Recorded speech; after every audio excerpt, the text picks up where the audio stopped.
Bonjour, chers auditeurs, auditrices de Derrière l'image, toujours une heure de cinéma à Radio Centre-Ville, à l'animation Guy Ménard, accompagné de Robert Daudelin. Bonjour Guy. Bonjour Robert. Depuis quelque temps, on se consacre au métier de cinéma. On avait reçu quelques personnes et ce qui nous intéresse, cette fois-ci, c'est de parler du métier de producteur.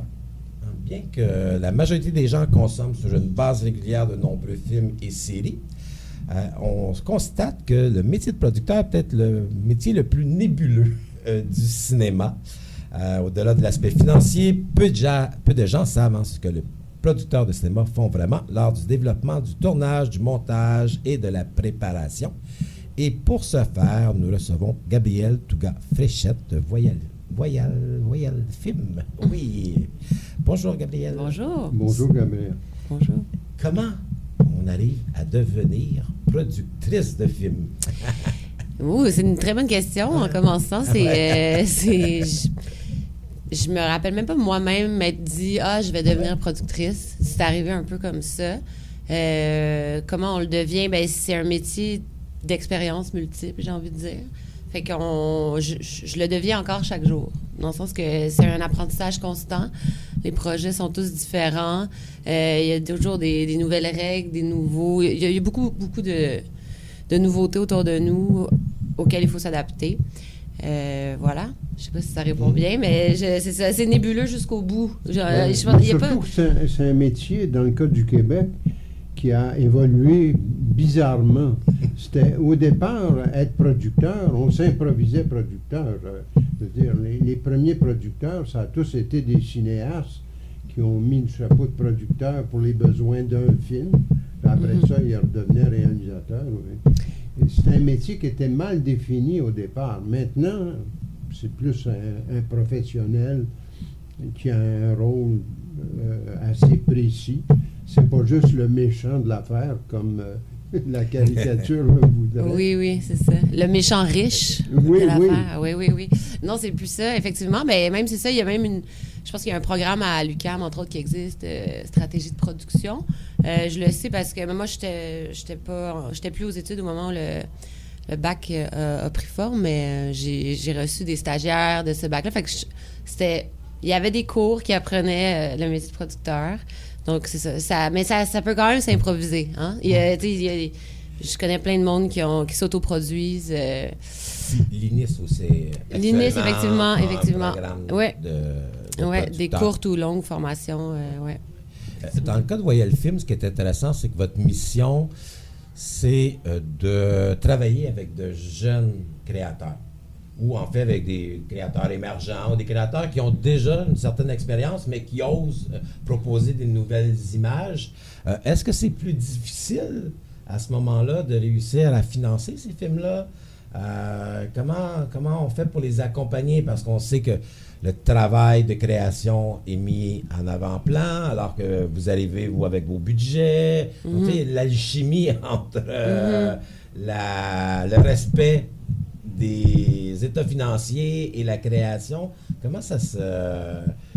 journée courante, comment ça se fait, ça se passe? Une journée courante, en fait, c'est sûr que les nouveaux talents, souvent on les a découverts en travaillant ensemble sur des projets de court-métrage.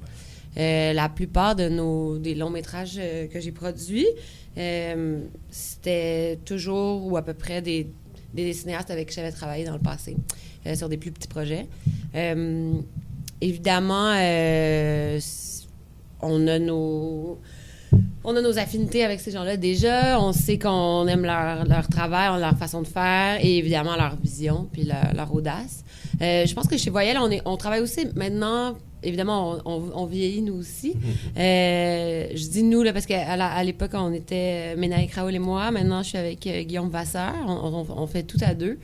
Puis, on évolue avec nos talents. C'est-à-dire que là, on vient de tourner le prochain film de Denis Côté, qui en est à son 17e. Fait que c'est pas tant un émergent, mais c'est quelqu'un qui a une vision particulière. Puis c'est ça qu'on salue aussi chez Voyelle, au sein de la boîte.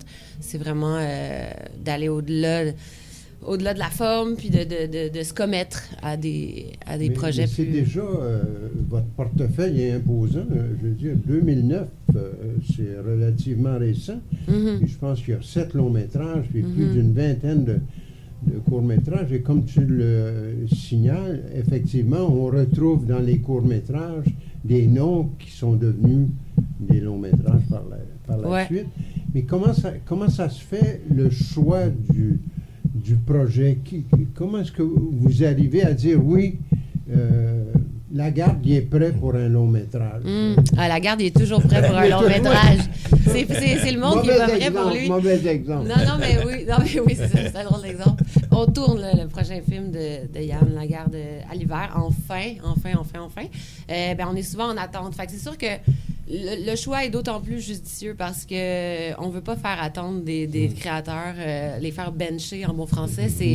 C'est déjà le cas pour ceux qui ont du succès, pour ceux qui ont eu les honneurs avant puis qui ont fait des films auparavant. Fait que en choisir des nouveaux, c'est toujours assez... mais ça arrive pas souvent. Ça arrive pas à chaque année. Puis je vous dirais même que là, en ce moment, le tableau, notre plan quinquennal, là, parce qu'on doit le voir à long terme, il est quasi rempli. Là, c'est-à-dire qu'on a choisi des projets... On accompagne aussi beaucoup de premiers longs métrages. Je pense entre autres à Edith Jorich, dont on va produire... on est en développement pour son premier long métrage de fiction. On produit son court métrage dans quelques semaines. Fait que c'est ça, il y a une évolution. On les suit, évidemment. C'est ça. J'ai perdu le fil de la question, mais on travaille avec les gens qu'on admire, d'une part. Et comment ça se passe, votre rôle? Une fois que le projet, vous êtes mis d'accord avec le cinéaste, OK, ça nous intéresse, on fonce. Ouais. Votre rôle, ça commence à solliciter l'aide des institutions, déplumer le budget. Ouais. Mais en fait, je dis souvent, on est de double A à double Z. C'est-à-dire que le double A, ben c'est hey, j'ai une idée de film, j'ai pensé à ça, qu'est-ce que t'en penses? Puis là, après ça va à OK, ben oui, ça m'intéresse, penche-toi là-dessus, dis-moi en plus. Puis là, les étapes d'écriture subséquentes se font. Puis évidemment, quand on voit, moi je vois toujours le potentiel. Si je demande à quelqu'un d'aller plus loin dans son idée, c'est parce que je vois un potentiel. Puis après, ben oui, il y a le bal des demandes de financement. Nous, on est chanceux chez Voyelle parce qu'avec notre feuille de route, on a une espèce d'enveloppe au développement. Fait qu'on on a la confiance des institutions principales pour ça, pour pouvoir développer ce qu'on fait avec dévouement. Puis après, ben ensuite, quand le film est prêt, quand le scénario nous apparaît prêt, évidemment, on lit des versions. Je lis très peu de romans depuis 2009. J'ai très peu de temps pour ça. Puis ensuite, on s'attaque au gros de l'affaire, c'est-à-dire aller chercher l'argent en production. Faire, évidemment, auparavant. Pour aller chercher cet argent-là, il faut prouver que le budget qu'on a imaginé va fonctionner. Puis ensuite, ben c'est ça. La partie préférée, c'est celle de monter l'équipe, j'allais dire. C'est créer l'équipe autour du ou de la cinéaste. Et effectivement, c'est peut-être la partie la plus intéressante, mais de l'extérieur, pour nous, la partie de financement semble la plus compliquée. Parce que... c'est la plus frustrante, c'est la plus frustrante. OK. Parce qu'il y a beaucoup de joueurs aujourd'hui, tu le mentionnais, là, on a énormément de cinéastes. Des cinéastes de très grand renom, avec beaucoup de talent. Ouais. Et le budget, lui, n'augmente pas là, exponentiellement. C'est ça. Donc, pour arriver à pouvoir réussir à rentrer à l'intérieur des murs des institutions, parce que tu mentionnais, il y a une certaine forme de reconnaissance, mais cette reconnaissance-là s'acquiert. Hein? Oui. Comment qu'on arrive vraiment là, à trouver sa niche à l'intérieur des institutions, comment faire pour cogner à la bonne porte? C'est une très bonne question. Si j'avais la réponse exacte, c'est ça, je serais une femme riche et accomplie. Mais c'est-à-dire que... Mais vous développez une expertise à un certain moment. Absolument. Vous savez à peu près où on peut aller, parce que déjà, il faut prévoir à peu près un budget, donc en fonction du type de film. Oui, c'est une stratégie. On fait des stratégies avec chacun des projets. Après ça, le système de financement au Québec est pas très compliqué. C'est-à-dire que c'est public. On est très chanceux d'avoir ce genre de financement-là. Puis il n'y a pas beaucoup de risques pour ces institutions-là de financer des films. Parce que, justement, c'est une dépense de l'État, puis c'est pour notre culture. Chaque personne ici a payé pour tous les films qu'on voit, en fait, qu'on voit trop peu. Ça, c'est un autre débat, là, on ne rentrera pas là, mais c'est ça. Donc, c'est sûr que... Mais la tarte est toujours trop petite pour le nombre de joueurs, de mangeurs. Et puis, faut faire confiance au projet, faut être patient et je dirais, j'ai le goût de dire être acharné, mais tu sais, c'est un peu... mais acharné avec passion. Donc, c'est de l'acharnement. C'est long, c'est très long, c'est de plus en plus long. Puis, c'est ça, le système public nous permet, une fois qu'on a le go, une fois qu'on a les sous, on est assez libre de faire ce qu'on veut, ce qu'on a prévu faire, ce qu'on a prévu tourner.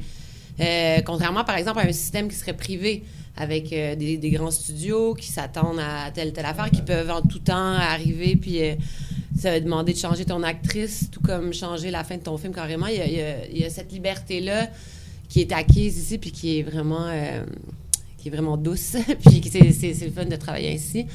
C'est pour ça que, voyant le film, nous, on se dit, ben écoute, on peut la prendre, cette prise de risque-là, avec nos œuvres. Puis c'est là où ça coince aussi, des fois, parce qu'il y a toutes sortes de monde pour faire un monde. Puis évidemment, on espère que nos films soient le plus vus, puis le plus aimés, ou en tout cas qu'ils fassent réfléchir à tout le moins. Fait que c'est ça. Mais évidemment, j'aimerais qu'il y ait une plus grande audace, point de vue général, au niveau des institutions puis des choix des films qui sont faits, mais ça tend à bouger un peu. Une fois que c'est en marche, vous êtes associé à toutes les étapes que tu as évoquées, le scénario que vous lisez et relisez, mais par exemple, au moment de constituer l'équipe, le réalisateur, lui, ou la réalisatrice, au départ, sait très bien qui veut comme chef-op. Puis je fais toujours le son avec une telle, vous n'allez pas venir me compter. Comment ça se passe, ce quotidien-là, pour vous autres? De choisir l'équipe? Oui, entre autres, à ce niveau. Mais c'est sûr qu'on est... c'est des projets de passion et de cœur. Fait évidemment qu'on a un entourage qui se crée. Mais, tu sais, on peut changer. C'est-à-dire que, des fois, entre autres, le chef-op, souvent, oui, il est pensé... Là où la chef-op est pensée au moment de l'écriture, j'ai envie de dire, parce qu'il y a une idée formelle qui doit se faire, tout ça. Puis, mais ensuite, ça peut changer au moment du tournage. Là, finalement, on a les sous. Ça fait 3 ans qu'on pensait que là, on les aurait. Mais là, on les a là. Puis là, le chef-op, il n'est pas là. Il est parti. Il est ailleurs. Fait qu'on change. Puis c'est pas plus grave, j'ai envie de dire. Mais oui, il y a des gens avec qui on est habitué de travailler. Puis on forme des équipes. Mais à chaque fois, il y a des petits nouveaux, il y a des petites nouvelles, puis c'est ça la beauté de la chose, parce qu'on réfléchit ensemble OK, mais il y a telle personne qui a fait tel projet, tu penses-tu? Il paraît qu'elle est vraiment chouette, puis que, tu sais, on crée ensemble les équipes. Puis moi, j'ai envie de dire que mon plus beau moment quand je suis sur un plateau, j'adore être sur un plateau de tournage, parce que ça veut dire qu'on est enfin arrivé là. Puis j'aime ça, voir cette synergie-là arriver, puis de voir les gens bien s'entendre, collaborer, réfléchir ensemble, c'est vraiment ça. Tu viens de répondre à ma question suivante, parce que tu as utilisé l'expression « être sur le plateau ». Ouais. Justement, toi, en tant que productrice, si le projet qui démarre, c'est ton projet dont tu as la responsabilité, tu y vas sur le plateau, voir comment ça se passe. Absolument. Tu es présent. Mais ça, c'est moi. Moi, on m'a déjà dit, il y a un collègue producteur dans un festival en Californie qui m'avait dit « Oh, so you're a physical producer. » Puis là, j'ai fait « Ah oui, OK. » Fait que je l'ai comme traduit en disant « Moi, je suis une productrice de terrain. Moi, j'aime ça être là. J'aime ça avoir les mains dedans. J'aime ça voir parce que, ça m'émerveille, ça m'éblouit. Puis comme je disais, ben c'est un peu c'est mon bonbon, là. C'est comme, on est enfin là. Puis, tu sais, fait qu'il y a beaucoup d'émotions mélangées sur un plateau. Et ça continue. Par exemple, le premier montage ou le premier bout à bout, tu tiens à être là aussi. Le premier bout à bout, oui, effectivement, l'assemblage. Par contre, c'est ça, oui, on voit les étapes importantes du montage ensemble. Mais oui, c'est arrivé, ça dépend. J'avoue que la salle noire n'est pas mon endroit préféré, la salle toute noire avec... Puis des fois, c'est un peu brutal, parce qu'il y a un bagage aussi à à traîner des fois. Mais j'aime ça, ouais. Le plus récent film qu'on a monté, c'est Au revoir Pluton. C'est un film de la réalisatrice Ariane Cormier. Premier long métrage, puis avec Ariane, puis Sophie Farkas, la monteuse, on passait des heures en salle de montage. Puis finalement, moi, il fallait que je m'en aille parce qu'on faisait juste comme jaser, parler. On parlait du film, mais ça bifurquait. Mais je pense que ça l'a alimenté aussi une espèce de convivialité. Puis Sophie aime beaucoup parler. Ah oui. Ariane aussi, je dois dire. Les deux. Ouais, fait que les trois, c'est ça. Fait que des fois, j'y allais, ça me tentait d'y aller, mais j'étais comme non, je vais les ralentir, ça n'a pas de bon sens. Mais on parlait tout le temps de films, puis de création, puis de l'avenir aussi, de ce qui s'en vient. Mais ce que tu mentionnes, c'est intéressant parce que il y a comme aussi un double rôle. Dans la mesure où tu accompagnes ces créateurs, tu veux leur bien, tu veux que le film soit réussi, mais il arrive un moment où tu dois leur dire peut-être non. Hein? Leur dire, regarde, tu as une idée, mais cette idée-là, elle nous coûte 75 000 $. Puis là, on n'a plus les moyens. Y a-t-il moyen de revoir? Il y a plein d'imprévus dans un tournage. On pensait peut-être le tourner en 22 jours, là, on est rendu à 24 jours et tout. Comment négocier avec des gens qu'on aime, des gens qu'on veut leur bien, puis devenir un petit peu la maman rigide. Oui. Le bon cop, bad cop. Ouais. C'est pas si difficile que ça, je dois dire, parce qu'on est conscient, on le sait. On n'a pas, justement, les idées, elles peuvent être des idées de grandeur, mais c'est au moment de l'écriture que ça se joue. C'est-à-dire qu'évidemment, si on parle de en tout cas, mais c'est parce qu'il y a aussi beaucoup de façons de faire les choses. Paris brûle, ça peut être Paris brûle de plein de façons. Il y a plein de moyens. Fait que moi, ce que je trouve je vais juste contourner ta question, mais en disant que ce que je trouve le plus difficile, c'est parce que c'est une fausse image qu'on a aussi. Ouais, non, parce que c'est ça. Je pense que les gens sont assez conscients. En tout cas, au Québec, les gens avec qui je travaille, ils le savent. On le sait bien qu'une scène avec 300 figurants, ce sera peut-être pas possible. Ou si c'est possible, il y a d'autres choses qui vont devoir être sacrifiées. Fait qu'on manœuvre là-dedans. Mais il y a des réalisateurs qui haïssent se faire parler de budget puis de chiffres. Fait que là, tu as juste à dire oui ou non.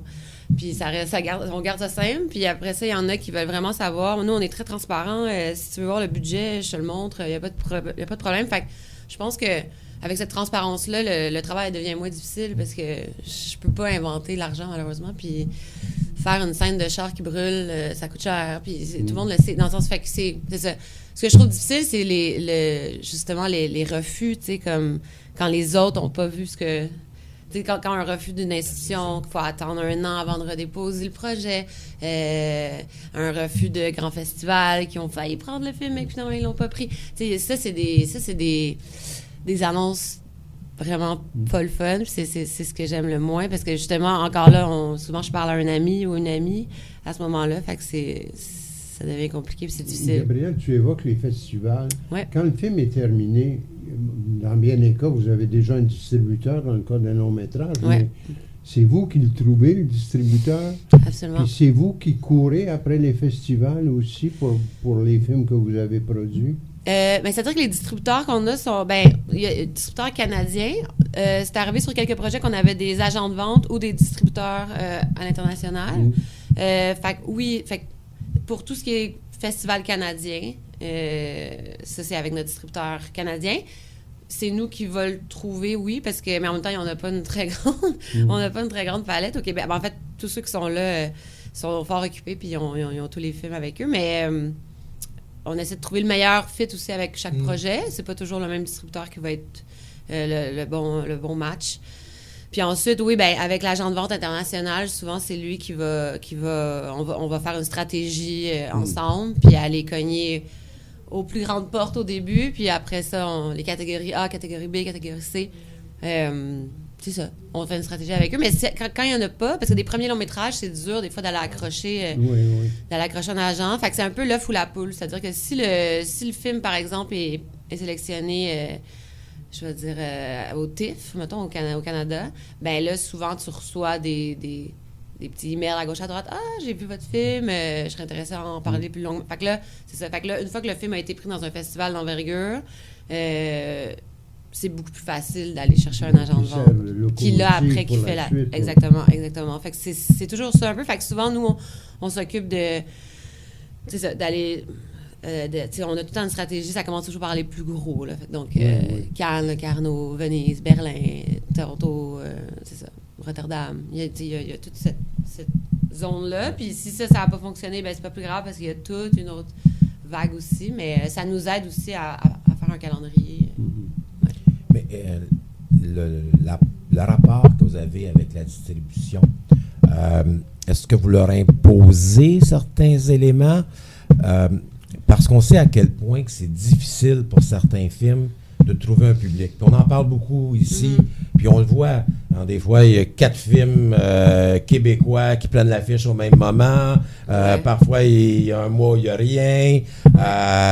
Puis et là, on se dit, c'est dommage, parce qu'on a l'impression, finalement, que la distribution n'aide pas le film. Puis le premier week-end, bon, les cinéastes le disent, le premier week-end devient extrêmement dangereux, parce que s'il n'y a personne devant la salle, on peut le retirer. Ouais. Comment qu'on arrive à, je dirais, créer, finalement, une zone je veux dire, pour protéger le film avec le distributeur qui semble dire qu'il y a beaucoup de pouvoir maintenant sur la vie puis la mort de certains films. Ben, en fait, la vie et la mort. La mort, c'est plus les diffuseurs. C'est les salles qui décident si le film s'en va ou pas. Le distributeur est avec nous, normalement. Okay. On veut tous la même chose. On veut que le film existe le plus longtemps possible. Ouais. Parce que c'est des questions qu'on se pose souvent. Des fois, on regarde ce qui est l'offre dans nos salles de cinéma, puis on se dit ça n'a pas de sens. Mais il faut vraiment aller parler aux exploitants de salles. C'est eux là, qui viennent par freiner vos élans. Exact. Après ça, ils vont parler d'argent. Fait que là, il faudrait aller parler aux institutions. Mais ça, c'est un autre débat. Il faudrait faire une émission complète là-dessus. J'aurais beaucoup de choses à dire. Ouais. Non, mais on pensait faire une émission là-dessus parce que c'est important. Vous travaillez pendant des fois 3, 4 ou 5 ans pour arriver à monter un projet. Tout le monde est heureux. Puis ça donne des films de très grande qualité. Et là, je veux dire, en 2 semaines, je veux dire, il quitte l'affiche. Oui, c'est absolument crève-cœur. Ouais. C'est pas souhaitable, mais c'est un peu souvent ça, c'est ça qui arrive. Puis quand on est content quand il dure 4 semaines, mais 4 semaines, c'est rien. Le plus gros problème, c'est que t'as de la famille à Kakuna, ils vont pas voir le film parce qu'il se sera pas rendu là. Fait que ça aussi, c'est ça, moi, je trouve le plus grave dans tout ça. Si le film est là pas longtemps, mais partout dans le Québec, j'ai pas de problème. Mais c'est toujours dans les grandes métropoles, puis ça reste comme ça. Puis on dirait que c'est pas appelé à changer, alors qu'il y en a des grandes salles aussi. Il y a, parce qu'on recevait parfois des producteurs presque indépendants, réalisateurs, producteurs indépendants, puis ils nous parlaient beaucoup de ces ententes collectives avec les artistes, les techniciens. C'est compliqué en tant que productrice, parce qu'eux, ils voyaient souvent ça comme un frein au niveau budget, parce que là, tu te retrouves parfois avec un film, je veux dire, un peu plus artisanal, en sachant très bien, je veux dire, que son public est différent. Et là, tu es confronté, je veux dire, à une forme, je ne sais pas si c'est de syndicalisation, mais des ententes très rigides et qui sont dures à contourner, alors que tu aimerais, je veux dire, pouvoir le faire pour économiser des sous. Comment qu'on négocie? Parce que là, c'est une partie dont on parle rarement en tant que producteur, productrice. Puis beaucoup de producteurs, en guillemets, indépendants trouvent ce rapport-là extrêmement complexe. Oui, bien c'est complexe d'une part de comprendre toutes les règles, parce qu'on parle de tout et de rien dans ces ententes-là. L'heure de lunch à la minute près, en tout cas, tout est nommé. Fait que oui, il faut les connaître pour bien faire un budget en conséquence. Après ça, je pense que il n'y a jamais assez de discussion, là, dans le sens qu'on essaie de leur parler, ils le savent, c'est-à-dire que là, il y a des ententes qui ont été différentes pour ce qui est du court-métrage, par exemple. Fait que là, ça va bien. Au niveau de l'actrice, entre autres, c'est plus flexible. Après ça aussi, ben c'est ça. C'est dur à contourner, c'est dur à négocier. On peut pas... c'est les tarifs minimums sont les tarifs minimums, il faut les payer. Après ça, pour des productions artisanales, je pense qu'il y a moyen, mais c'est sûr qu'il faut avoir une stratégie pas de contournement, mais d'accord avec eux, parce qu'eux, ils vont pas lâcher ils vont pas nous lâcher, là. Ils sont là pour rester. Ouais. Gabriel, Hugo nous disait qu'il restait 2 minutes. C'est quoi les prochains défis? Les prochains défis, ben, c'est de garder cette belle cadence de faire des films. Tu restes quand même très jeune, donc c'est pas moi qui le dis. J'espère bien. Ouais. La prochaine étape, c'est de continuer de travailler avec les cinéastes, de sortir les films, d'acquérir le financement pour les faire aussi, d'avoir l'absolution puis la confiance des institutions. Je pense qu'on est en bonne voie, on l'a, mais à chaque fois, c'est un petit combat, un petit ou un grand combat, mais ouais. Mais ton cahier est plein. Notre catalogue est beau. On a un beau cahier, oui, effectivement. On est chanceux. OK, on va essayer de suivre. Merci beaucoup. Merci à vous. Gabrielle Touga-Fréchette de Voyelle Film, qui nous a permis un peu de comprendre un peu mieux c'est quoi ce rôle du métier de producteur ou productrice. Et le prochain film qui prend l'affiche? Au revoir, Pluton, de Sariane Cormier, à l'hiver. Merci beaucoup, Gabrielle.